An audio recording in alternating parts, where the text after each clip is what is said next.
Përshëndetje të gjithëve, ja tek rishihemi sërish në podcast me doktorin.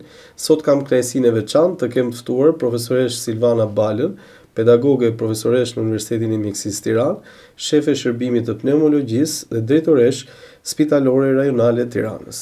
Përshëndetje profesoresha, kënaqësi që je këtu me mua sot, kënaqësi që ish pedagoge ime dhe sigurisht sot një ndër profesionistë më të mira që ne kemi në Shqipëri, jemi bashkë në podcast me doktorin.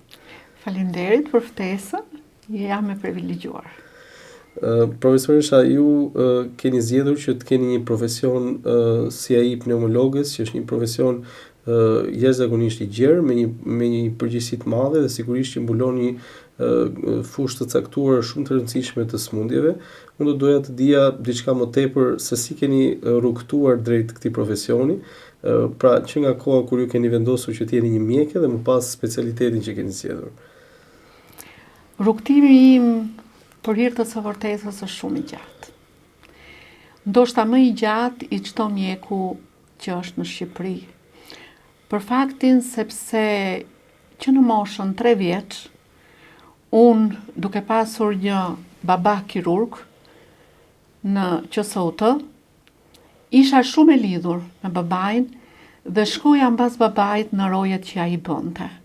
Pra unë jam rritur nga personeli i spitalit dhe kam hedhur hapat e mia të para si fëmijë në oborret e spitalit civil të Tiranës, quheshe atëherë.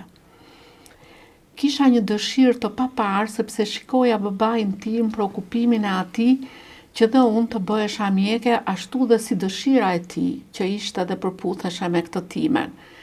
Dhe fatmirësisht u finalizua që mua më doli fakulteti për mjekësi të përgjithshme dhe mbaroj fakultetin me rezultate të shkëlqyera.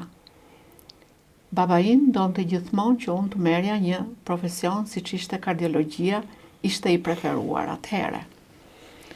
Por shumë kolegë të tij thonë që dëgjoj Silvën, neve do ta inkuadrojmë të futet të bëj specializimin për pneumologë sepse pneumologjia në Shqipëri do ketë sfida dhe do eci si specialitet. Dhe me të vërtetë ashtu. Unë shkova në sanatorium, ishte stigma atëherë, në vitin 83, një studente me rezultate të shkëlqyera të shkonte të punonte ftiziatre. Por pranova me kënaqësi sepse mendova që do bëhem një mjeke për sëmundjet respiratore të shërbej popullit tim. Dhe dal nga dal dhe hap pas hapi mbas profesorit tim të nderuar Eles Selimi, unë erdha dhe u bëra Silva që ndoshta jam sot dhe mësoj brezat për pneumolog. Dhe them se kam qenë me fat që kam zgjedhur këtë specialitet. Me të vërtetë pneumologjia shqiptare konkuron me pneumologjinë në Europë dhe në Ballkan. Me të vërtetë ne kemi një spital i cili trajton një mori të madhe sëmundjesh respiratore, të cilat kanë një barë goxha të madhe në sëmundshmërinë në Shqipëri, por dhe një kosto të madhe për shtetin. Pra të trajtosh një të smur kronik invalid siç është spoku, duhet të jesh shumë e kujdesshme. Të trajtosh një pacient të smur me kancer pulmonar, ta diagnostikosh hershëm është i falësh ditë nga jeta e tij. Dhe kështu u finalizua dëshira që në fëmijëni për të qenë unë sot profesore e sëmundjeve respiratore.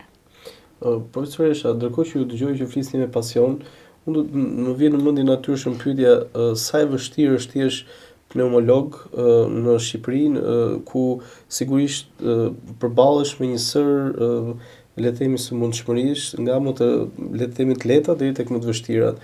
Për ju dhe sigurisht për ata që janë pasuesit tuaj, studentët apo specializantët.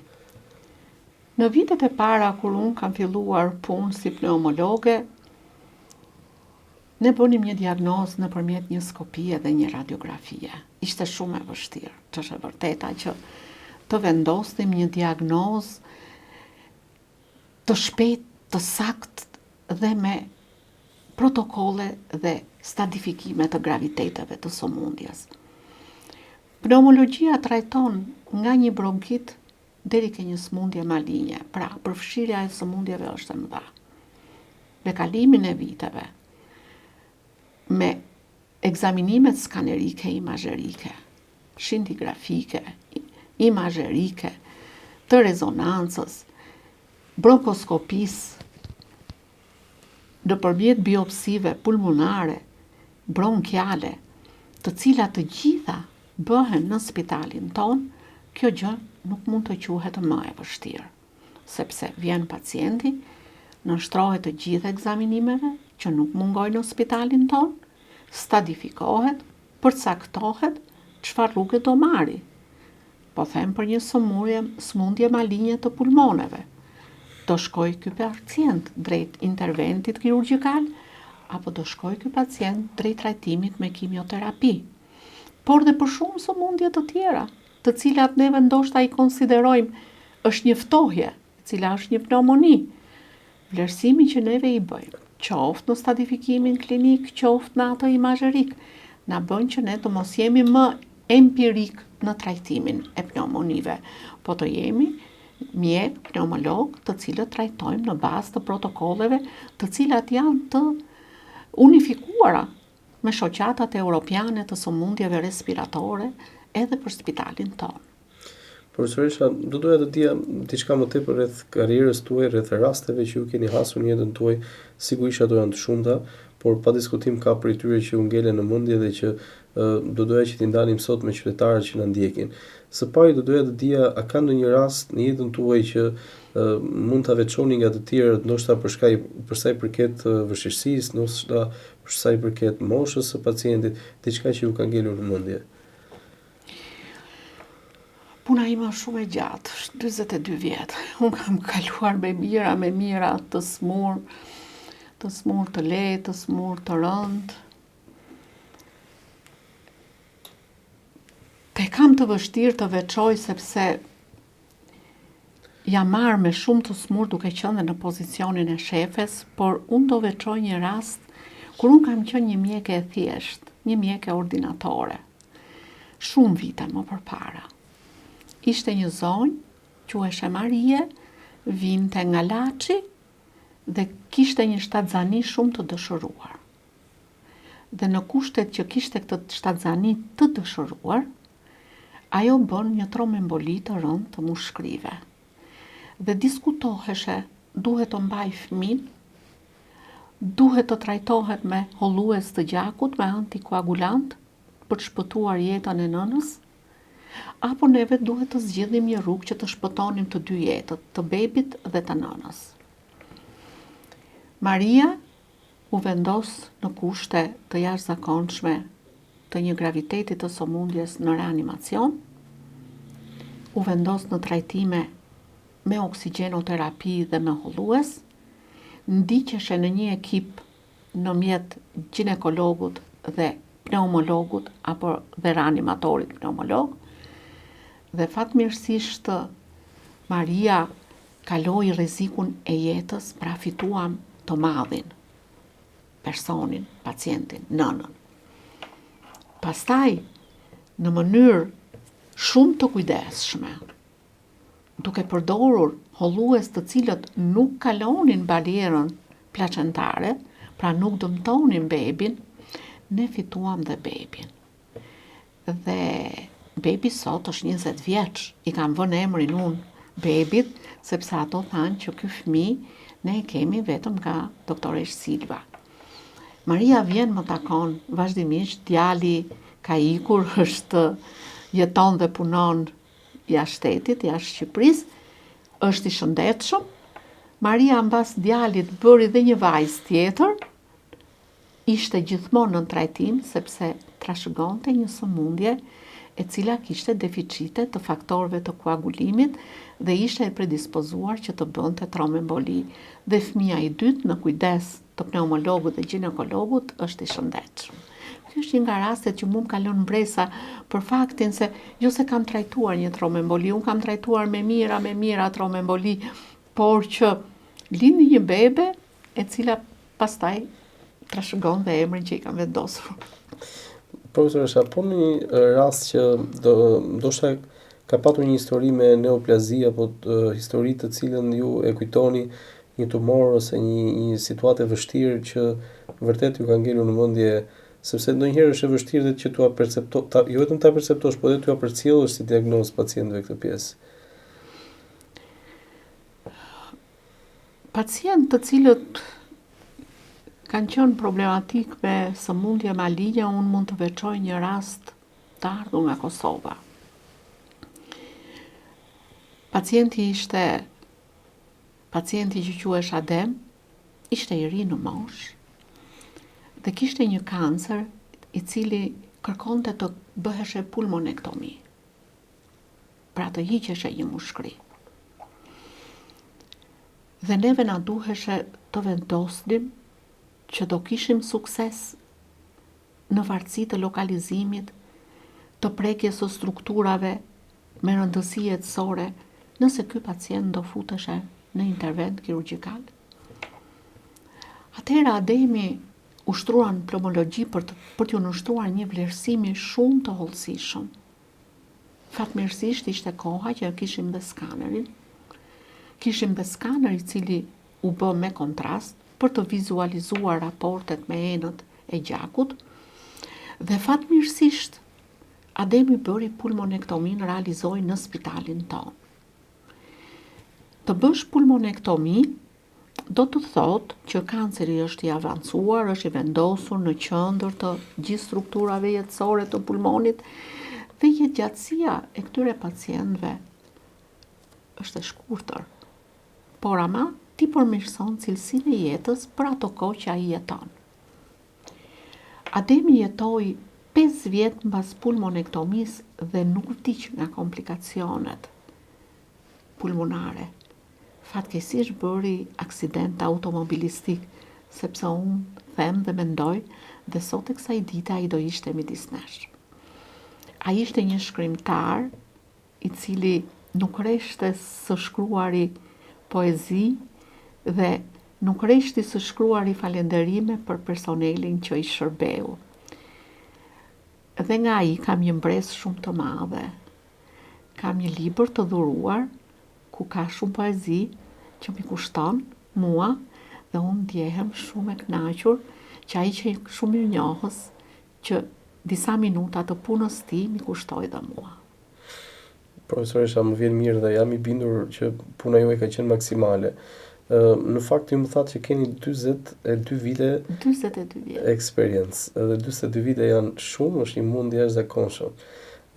Në 42 vite patjetër që ka patur ditë shërbimi 24 orësh ku ngarkesa ka qenë jashtëzakonshme. A mund të veçoni diçka nga rojet tuaja nga shërbimet 24 orësh, ndoshta në një ditë të vështirë, ndoshta në një rast të komplikuar që ju e mbani mend edhe sot e kësaj dite dhe konsideroni atë rojet më të vështirë që keni hasur në jetën tuaj? Unë kam bërë roje që ditën e parë që kam filluar punë deri në moshën 55 vjeç.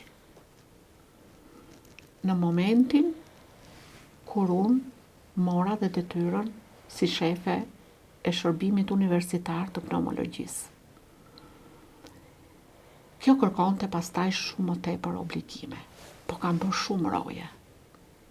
Ndoshta kam bërë dhe 3 roje në javë. Dhe pse isha nën e 2 fëmijëve. Pse? Dhe pse i them dhe të rive që duhet të bëjnë punë 24 orëshe? Për faktin sepse roja të përballë me rastet e vështira. Dhe ti fiton eksperiencën më të madhe të punës tënde duke qëndruar në shërbim 24 orë ku përballesh me raste nga më të ndryshmet dhe kërkojnë zgjidhjen tënde. Ajo që ty të bën që të mendosh dhe ta vrasësh mendjen dhe ta shtrydhësh trurin në maksimum për t'i dhënë ndihmën pacientit. Nuk e kam quajtur fare sakrificë këtë gjë. E kam bërë me shumë dëshirë dhe sot po të më thonin do ta bëja me shumë dëshirë pavarësisht viteve të punës që kam. Sepse pas një roje të vështirë kur bëja bilancin që shkoja në shtëpi, thoja, kam parë këtë smur dhe i kam dhënë të zgjidhje, ka shpëtuar, kam parë këtë tjetrin, nuk kam mundur t'i bëj këtë gjë, kam nxjerrë mësim që rojën tjetër ta zbatoj dhe them se pneumologe më kanë bërë vetëm shërbimet 24 orëshe. Më ka bërë ajo puna e cila nuk i kam thënë asnjëherë jo për të bërë rojën, edhe kur në shoqja ime kishte mundësinë që të mos ta bënte sepse kishte një hall apo një gjë, isha gati t'ja bëja.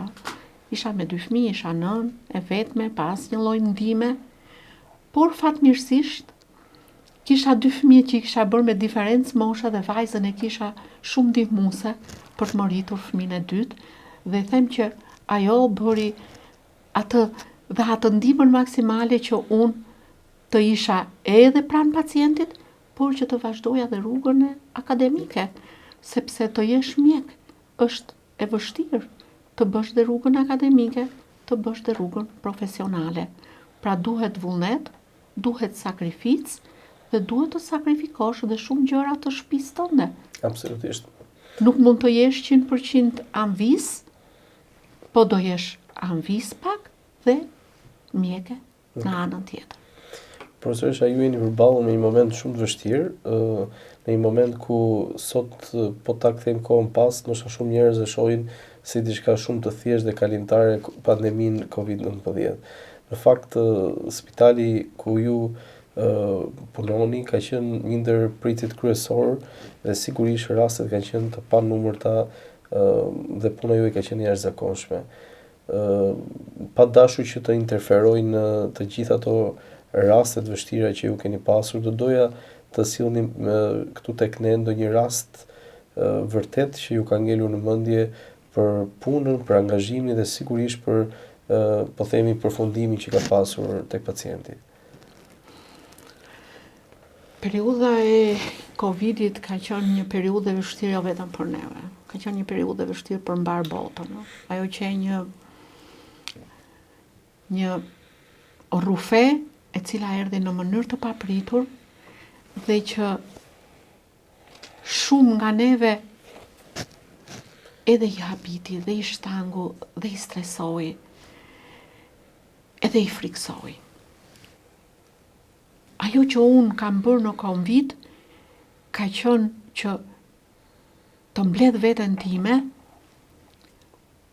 për t'i thënë vetes që kjo gjë më ra mua dhe kolegëve të mi dhe këtë gjë neve duhet ta përballojmë. Mënyrën se si do ta përballojmë, do ta mësojmë rrugës duke shkelur. Sepse çdo gjë dhe për jashtë vendit tonë ishte akoma e papërcaktuar. Ditët, javët, muajt na updatonin pastaj në rrugën që do ndiqnim. Të gjithë e dinim që po mjekonim një pneumoni atipike, virale, që ne kemi të shpesht në spitalin tonë. Por që ishte një pneumoni aq rebele, këtë nuk e dinte asnjë dhe pikërisht këtu qëndronte e panjohura. Unë mund të them, doktor, që unë shkoja në orën 7 në punë dhe kthehesha në shtëpi në orën 10 dhe nuk e di se si flija natën nga stresi që unë kisha për ato çfarë kisha lënë në spital. Ishte një punë intensive e pa ndërprerë, pa ditë pushimi fare, pa leje të zakonshme. Ishte një punë që ti duhet i shikoje të somurët 2 herë në ditë, sepse ndryshimet e të somurve ishin me orë. Ty të vinte i smuri me një burim oksigjeni, mbas dite përfundonte me 3 ose intuboheshe. Dhe pikërisht këtë gjë, këtu qëndronte e panjohura e rëndimit të menjëhershëm të pacientëve. Pavarësisht një suporti të dhënë nga të gjithë strukturat shëndetësore, ai spitalu pais me respirator, me bipape, me sipape, me antibiotik, me antikoagulant, me veshje, me mbrojtje, ishte ajo gjëja që na lehtësoi të paktën për këtë pjesë. Pjesa tjetër pastaj ishte puna që neve bëm, ishte puna e gjithë kolegëve në skuadër. Nuk mund të përballoheshe ajo epidemi, pandemi me një mjek. Absolutisht. Ajo donte të gjithë strukturat, ashtu si që përfshin. Në qoftë se do përqëndroheshe vetëm aty ku ne themi se mjekohet pneumonia, ne do të shtonim.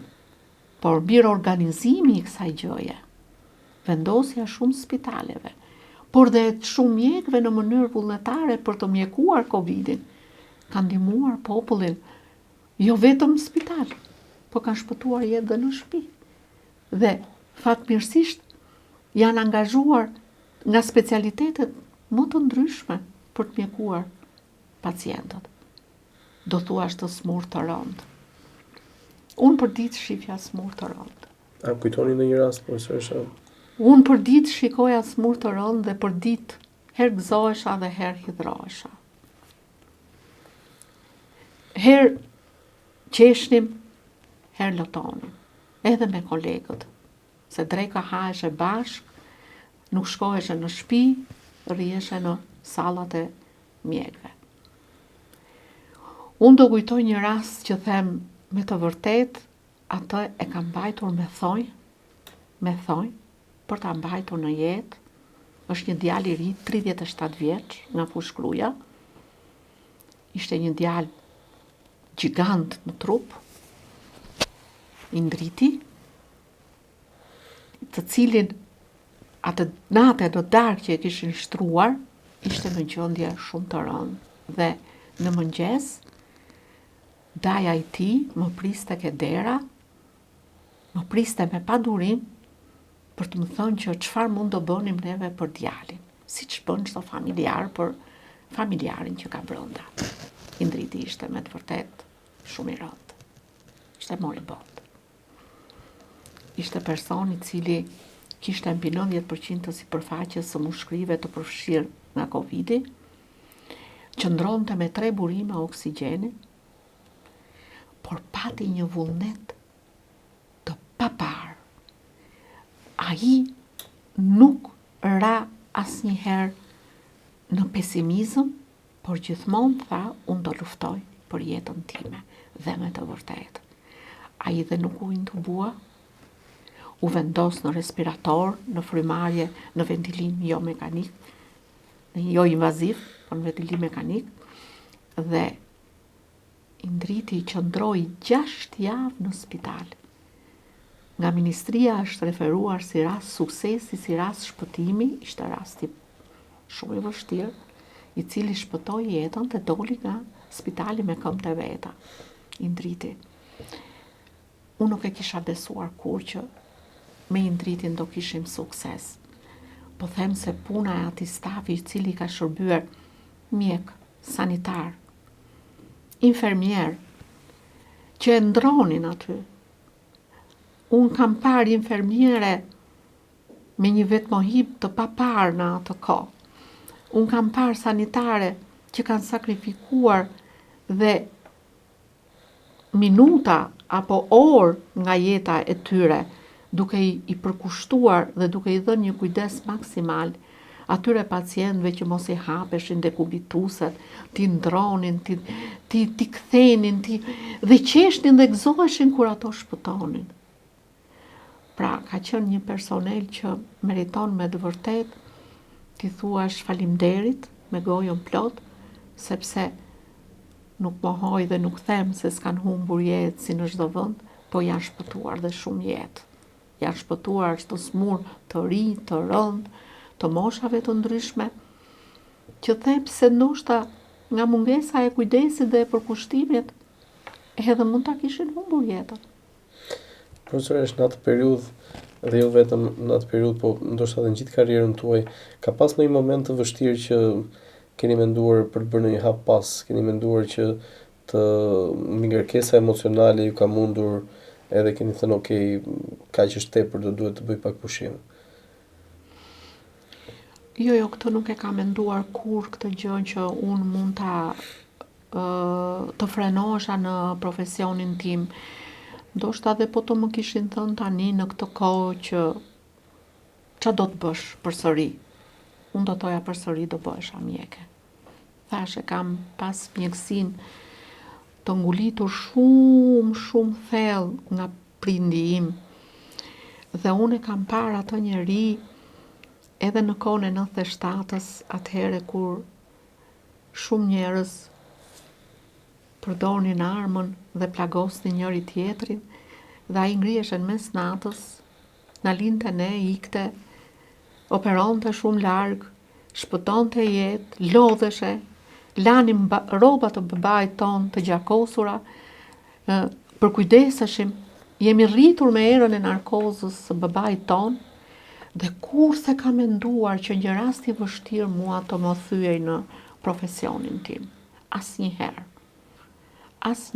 Unë jam sot kaq vjeç sa jam, dhe me të vërtet lodhja bën të vetën, se janë dhe vitet mbi kuriz, dhe them se po të qëndroj pak të punë, nuk e di se qa do bëj, madje do të them dhe diçka që ma thot vajza ime. Mamit mos i fol për 2 gjëra. Për babil dhe për punën, për sanatoriumin. Absolutisht është kontributi jashtëzakonshëm, kështu që është e Po, mirë kuptuar. them për babilën sepse e kam pasur një suport shumë të rëndësishëm të jetës time dhe ai ka mbuluar atë pjesën që bëheshe për fëmijët, kurse bëja unë, dhe prandaj e vlerësoj shumë ndihmën e atyre familjes, e vlerësoj shumë. Nuk do ta kisha bërë ndoshta se jam një grua, nuk jam burr, jam një grua për të punuar kaq shumë. Edhe sot në këtë ditë, unë e hap zyrën ora 7:30 dhe iki nga puna në 5, në 6, sepse më duhet i prek të gjitha gjërat vetë me dorë edhe t'jem me qetë kur t'ik. Profesoresha, meqense ju folit pak për babain tuaj, a ka ndonjë këshill, ka ndonjë fjalë që ju e mbartni me vete prej tij apo prej nënës suaj, një këshill që ju ka dhënë, që ju ka ndjekur gjatë gjithë profesionit tuaj në këto 42 vite? Mamaja ime pati vlerat e saj si një nën arsimtare e cila na edukoi për të qenë nxënës shembullor, për të qenë nxënës për të patur rezultate të larta. Unë e them në lidhjen time me babain për faktin edhe të profesionit, po dhe si fëmijë e parë që unë jam, dhe që vetë profesioni të bën që ta kesh këtë lidhje të ngushtë me njëri tjetrin. Babai im kishte një moto në vetën e tij, më thonte mua, një jetë kemi për të shpëtuar jetën e tjetrit. Pra një jetë për jetën. Madje ka një artikull në një gazetë të shkruar për një vajzë që ai shpëtoi në moshën 17 vjeç, kur ajo u mbyt dhe ai e shpëtoi në plazhin e Durrësit, dhe artikulli titulloheshe Një jetë për jetën. Dhe kjo gjë ka qenë një moto që dhe mua më ka motivuar për të punuar, për të shpëtuar jetën. Për mua shumë e rëndësishme kur një pacient ikën nga spitali, ka një respekt për ekipin që e ka punuar me atë, ka një jetë të shëndetshme, dhe uroj që ai asnjëherë mos t'i kthehet më atij spitali. Ndërkohë që ju keni me mira pacientë që keni trajtuar dhe sigurisht keni marrë me dhjetra mesazhe për tyre. A ka një mesazh të bukur që do donin ta ndanit me ne dhe me shikuesit? Unë kam shumë mesazhe që më shkruajnë, nuk jam shumë edhe e fiksuar më këto që të detajet që do me thënë ndjej atë kënaqësinë e parë kur e marr mesazhin, nuk është se unë këtë mesazh shpejt ta vej në rrjetin social, nuk jam shumë e lidhur me këto gjëra, absolutisht. E përjetoj me shumë thjeshtësi, me shumë dashuri të madhe, për dashurinë që mua më japin njerëzit. Mesazhet e mjekëve janë për të gjithë një lloj falendërues, deri në maksimum. Janë mesazhe të cilat kur thonë që më ke shpëtuar jetën, ke thonë gjithçka, besoj. Kështu që nuk mund të them që kam një mesazh për Covidin, kam me qindra, çdo ditë falenderohet. Por unë them se ndoshta ai falënderim është pjesë e punës time, unë do ta bëj atë punë, absolutisht. dikush hikën e heshtjer, nuk e jep sa ashtu është karakteri njeriu, dikush tjetër e reflektonin çik më shumë. Faleminderit gjithëve. Unë dua që të gjithë ikin të kënaqur dhe asnjëri që hikën nga neve të mos të thotë që në spital unë gjeta shërbimi, se unë tani nuk është flas më për veten time. Unë dua që spitali ku unë punoj dhe drejtoj të jetë shembull për të gjithë të tjerët, mos mungoj asgjë. Dhe bëj maksimumin e mundshëm që ato të ikin të kënaqur për andej. Po në pjesën njerëzore, profesoresh, a ka diçka që të shqetëson tek njerëzit, tek raportet njerëzore, në një veçori e duhur e individëve, diçka që nuk do doje që ta kishe të njerëzit pranë vetes? Në raport me kolegët që punoj apo në raport me njerëzit në tërësi? Në raport me njerëzit. Pra, ka shumë njerëz që mosmënjoja dikujt, sjelljet e dikujt e shqetësojnë, ka diçka në vlerat njerëzore që të shqetëson tek njerëzit? Unë mendoj se sa më shumë të trajtohen në media këto emisione që juve bëni dhe të përgëzoj, aq më sensibilizuese do jetë për popullin. Pse? Në qoftë se neve do flasim për mjekun, për një pakënaqësi, për një sjellje, ta stigmatizojmë, ta pointizojmë, ta shtjellojmë, sa më shumë, aq më shumë rritet agresiviteti në popull. Dhe unë kam pasur shumë pacientë të cilët kanë ardhur me një mendim tjetër në spital dhe kur kanë dalë kanë thënë, jo, neve nuk e dinim kështu siç na tha ky apo ai. Ktu që e ka komplet tjetër. E mendoj dhe e justifikoj këtë gjë. Njerëzit kanë ngarkesat e tyre, siç kanë dhe mjekët ngarkesat e tyre, apo infermierët, apo personeli. Çdo njeri ka hallet e veta në shtëpiat e tyre. Edhe neve mbartim hallet tona, po gjithmonë i them mjekëve më të ri. Në momentin që ti futesh dhe vesh për parsën e bardhë, halli jot i shtëpisë nxarrohet. Ti do mendosh për tjetër gjë. Po mendove për atë çfarë ke lënë mbrapa, nuk mundesh do ta bësh këtë punë. Shumë vërtet. Prandaj, unë gjithmonë nuk është se i paragjykoj ato të cilët edhe janë agresiv, edhe bëjnë mesazhe në rrjetet sociale kur trajtohet një problem, apo kur lavdrohet një mjek, apo kur dhe ka gabuar dhe një mjek.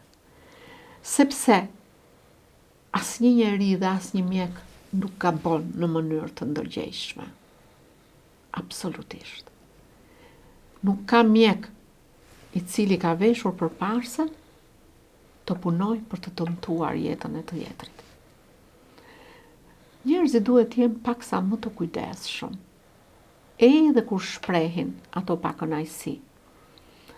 Sepse nuk duhet ja lejmë këtë gjë momentit kur përballen me mjekun apo me spitalin. Spitalet sot, për hir të së vërtetës, janë spitale që janë të një niveli, ju punoni që Sotoja është një spital i cili është, them, i niveleve europiane. Spitali ynë me të vërtet ka vite që është bërë, po të paktën nuk i mungojnë ekzaminimet. Dhe në fund fare, pacienti për çfarë ka nevojë? Për të ardhur për të marruar punë shpejt, për të u ekzaminuar dhe për të ikur. Sjellja e mjekut ndaj pacientit, ajo pastaj është pjesë e mjekut që është mjaftueshëm i shkolluar, mjaftueshëm i përgatitur për të sjellë mirë me njerëzit dhe për ta konsideruar atë si një hallëxhi. Kurse si, nuk mund të sillesh me një të smur i cili ka nevojë për ty, i cili të shef në sy ty se ka nevojë për ndihmë, të sillesh në një mënyrë brutale, të pa edukuar. Në fakt, edhe thelbi i këtij emisioni është që të evidentohet puna e madhe që bëjnë mjekët dhe sigurisht mos krijohen profile të individëve të caktuar, të cilët sigurisht nuk kanë se si të afektojnë gjithë sistemin. Profesoresha, ju le të kalojmë një profil tërësisht tjetër, ju jeni pedagoge në universitet, jeni profesoresh sigurisht, keni raporte të vazhdueshme me studentët dhe me specializantët, Mund të doja të dija diçka më tepër rreth kësaj pjese. Çfarë raportesh keni ju me ta, sa afër jeni me specializantët tuaj apo me studentët dhe si e shihni ju këtë brezin e sotshëm? Duke qenë se u bëra një pedagoge e cila ka më shumë se 20 vite, them rreth 25 vjet, unë kam prekur plejada të ndryshme të nxënësve, të studentëve, të cilët kanë pasur ngritjen dhe uljet dhe ngritjet e veta. Them që ky 10 vjeçar i fundit ka student ekselent. Ka student që ti duhet të matesh mirë kur ti pyesësh dhe kur ti marrësh në provim. Informacioni, vullneti, forca që ato duan të japin vetës së tyre për të kapur të gjitha kriteret që duhen për specializim, për vendin e punës, për të gjitha këto, ndoshta është një motivim. Gjimnazi, i cili ka ndoshta një metodik tjetër pune në këtë 10 vjeçar, këtë gjë mundet që t'ja vendos përsëri përgatitjes së këtyre brezave.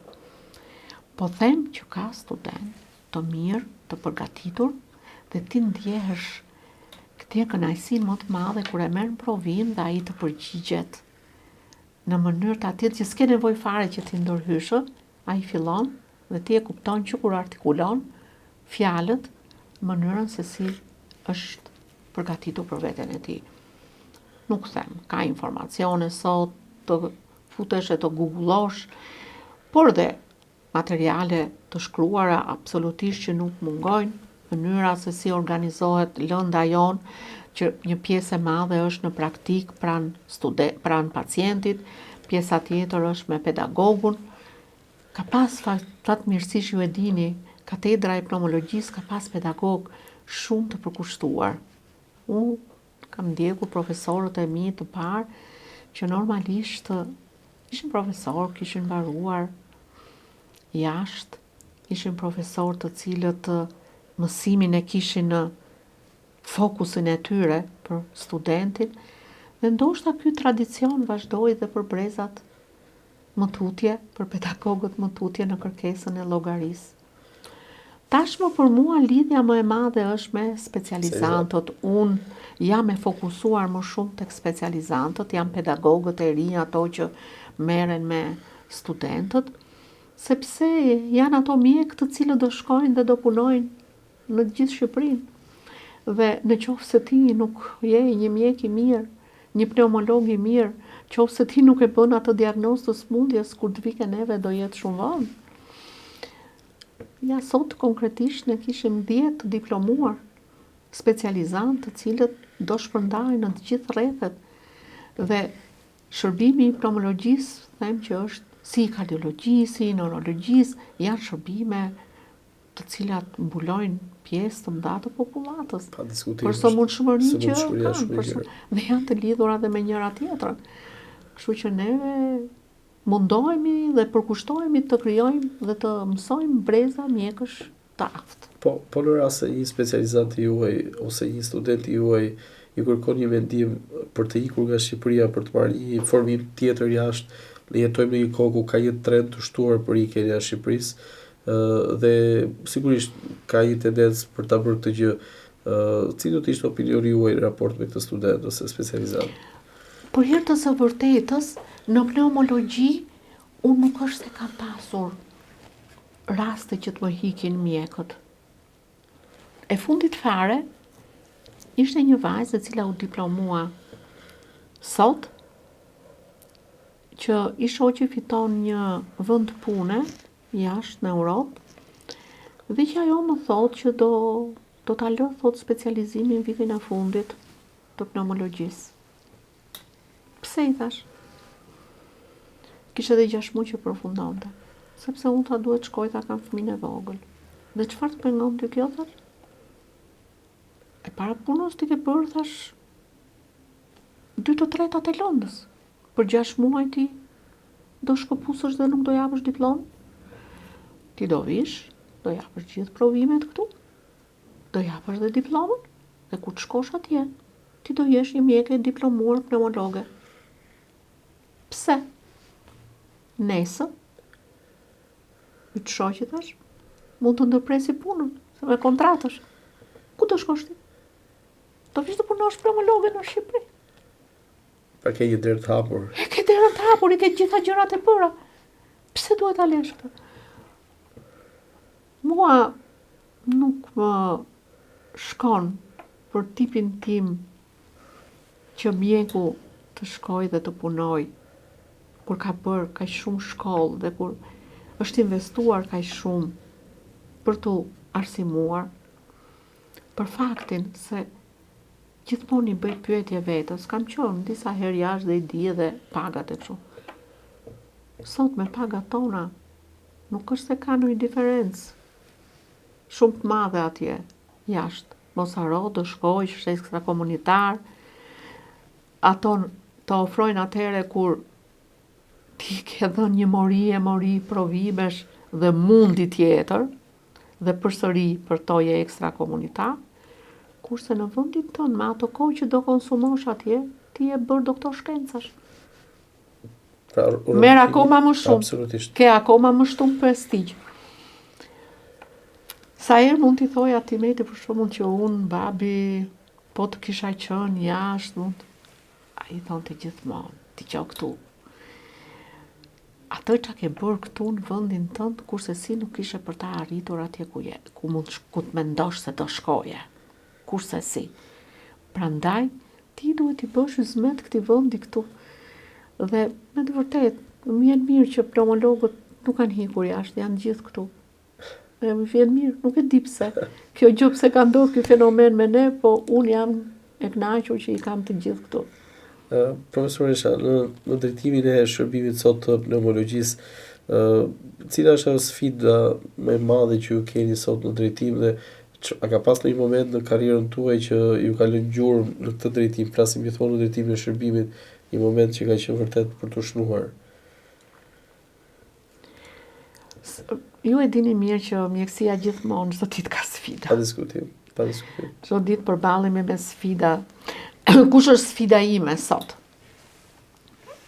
Sfida ime sot është që unë të lë një spital i cili është qenë viti 1960, ka bërë rekonstruksione, por të rekonstruiktuar sipas mënyrës së një spitali polivalent. Sepse ne jemi polivalent. Pra aty kene është kardiokirurgjia, është hemodinamika, është kirurgjia përgjithshme, është mjekësia interne, janë sallat operatore, janë sallat hemodinamike.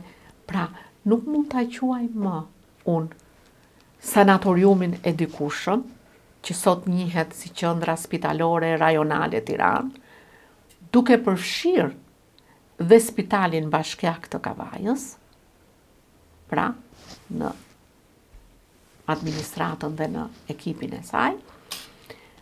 Pra, ai spital ishte konceptuar si një sanatorium, si një vend ku të sëmurët tuberkular jetonin në ajër të pastër, ushqeheshin mirë dhe merrnin atë mjekim për atë sëmundje e cila në ditë tashmë nuk qëndron më aq sa qëndronte atëherë.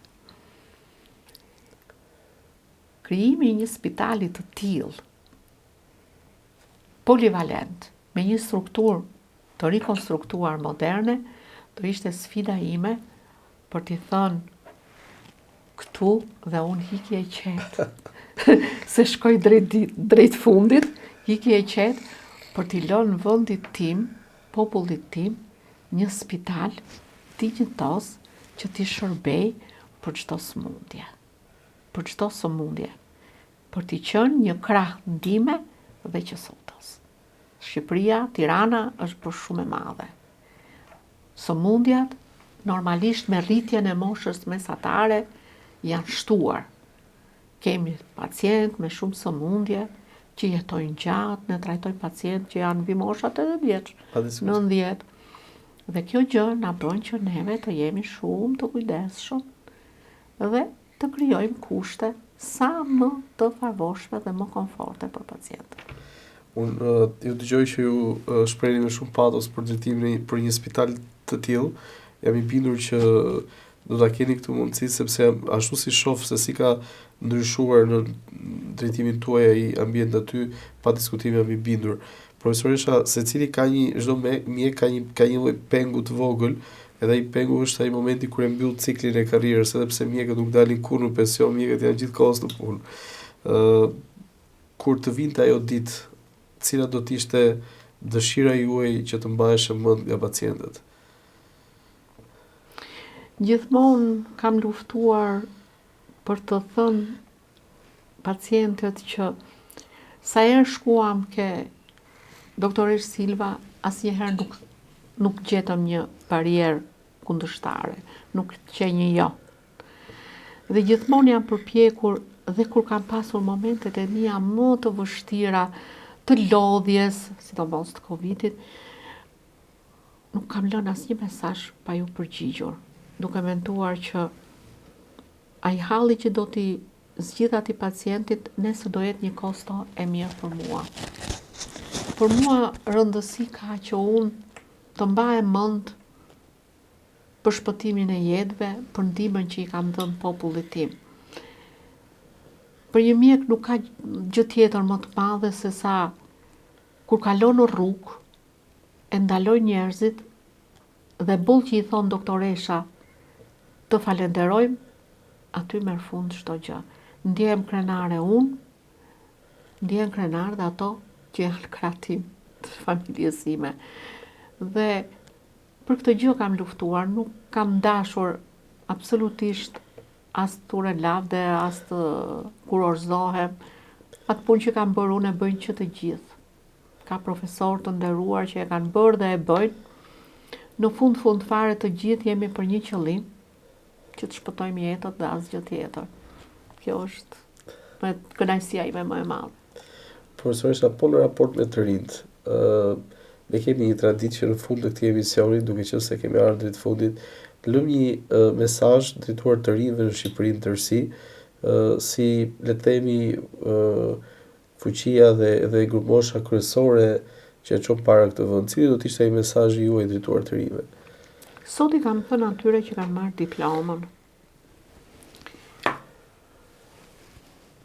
Do shkoni dhe do punoni dhe do jeni të pavarur. Do t'ju them. Kur t'jeni para pacientit, do mendoni mirë për veten tuaj. Duke menduar për veten tuaj, do ju bëj që juve të jeni shumë të kujdesshëm, sepse do të kërkoni vetes tuaj çdo ditë për të lexuar dhe për të bërë të aftë. Dhe kur ti t'jesh para pacientit, për të dhënë ndihmë atij pacientit, kërkesa e llogarisë dhe përgjegjësia ndaj vetes do të bëj që ti të shërbesh mirë atij pacienti. Dhe sakt. Qofse ti s'mendon për veten tënde, qofse ti je një mjek mekanik, kurse si s'do bëhesh një mjek për pacientin tënd. Kurse si s'do ngresh reputacionin dhe që nesër ai pacient të thotë filan mjek më shpëtoi jetën. Juve drejtohuni ka ai mjek. Dhe sa herë ka marrë një pacient dhe kam plotësuar një kartel, gjithmonë kam menduar veten dhe i kam kërku llogari vetes.